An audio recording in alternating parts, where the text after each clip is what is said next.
જય જોહાર મિત્રો, આજે શેતર વસાવા માટે વાત કરીએ.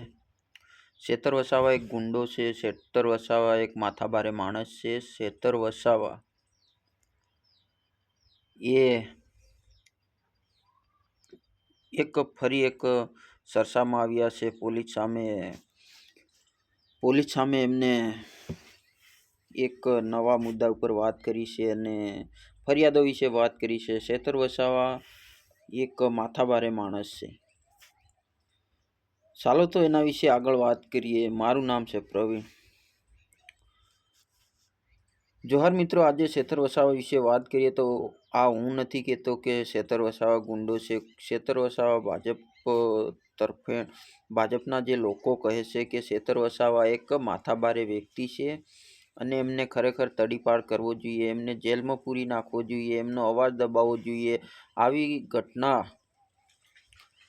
વારંવાર થયા કરે. શેતર વસાવા સરસામાં સતત રહે છે.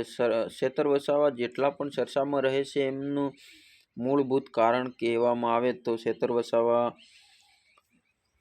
આવી જ ચર્ચાઓમાં અવારનવાર મીડિયાના માધ્યમથી, સોશિયલ મીડિયાના માધ્યમથી વારંવાર ચર્ચામાં રહે છે. પણ જે આ મુદ્દો છે એ થોડો અલગ છે.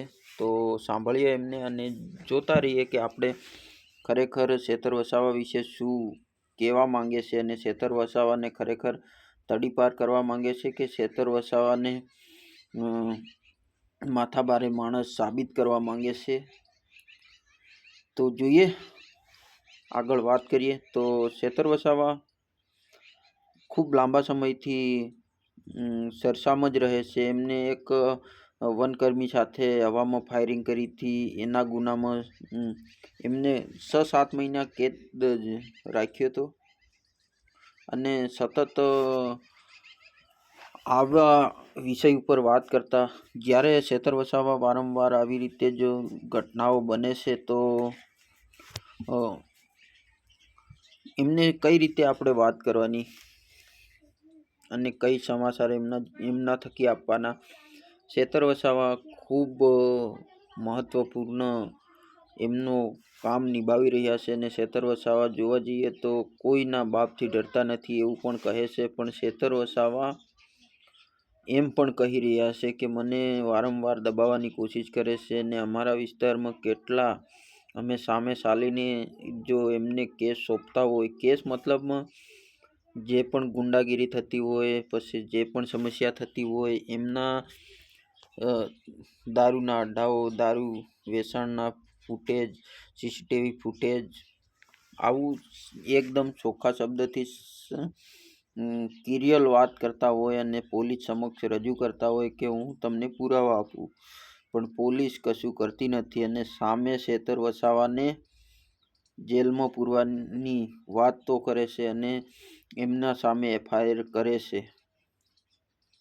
આ કેટલું યોગ્ય છે તમે જરૂરથી કોમેન્ટમાં લખજો અને જણાવજો કે ખરેખર આ કેટલું વ્યાજબી છે અને શેતર વસાવાને ખરેખર જેલમાં પૂરવું જોઈએ કે શેતર વસાવાને આવી ફરિયાદો કરવી જોઈએ અને શેતર વસાવાને ખરેખર કેમ લોકો સમર્થન આપે છે એ માટે બી તમે કમેન્ટ કરજો અને જરૂરથી જણાવજો. વિડીયોના માધ્યમથી હું જણાવવા જઈ રહ્યો કે શેતર વસાવા એક આદિવાસી વિસ્તારના હોશિયાર નેતા અને એક બાહુબલી નેતા કહે તો ચાલે. કારણ કે શેતર વસાવા હંમેશા ખુલ્લેને બોલે છે અને લોકોની સમસ્યામાં તરત જ હાજર થાય છે. એ સિંહ જેવા માણસ છે અને એ કહે છે કે હું પોતે ક્યારે 2 નંબરના ધંધા નથી કરતો, 2 નંબરનું કામ નથી કરતો, હું અનલીગલી કોઈ કામ નથી કરતો, કોઈ પોલીસ પ્રશાસનને પણ કોઈ હેરાન મારા તરફથી મળતો હોય તો પણ મને કહો. કર્મચારીઓ માટે, મજદૂરો માટે, મહિલાઓ માટે, દલિતો માટે, વંચિતો માટે, આદિવાસીઓ માટે, બધા માટે હું લડું છું. એનું કારણ કે સરકારને ગમતું નથી.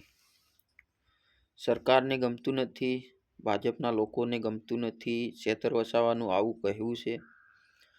શેતર વસાવાને ઓફરો પણ એટલા માટે કરવામાં આવે છે કે આવું બધું કરવાથી કશું નહીં થવાનું ને ભાજપમાં આવી જાય તો સારું. એવું વિચારી અને ખેતર વસાવાના આટલા હેરાન કરવામાં આવે છે એવું મીડિયા સમક્ષ મીડિયાના મિત્રો પણ કહે છે અને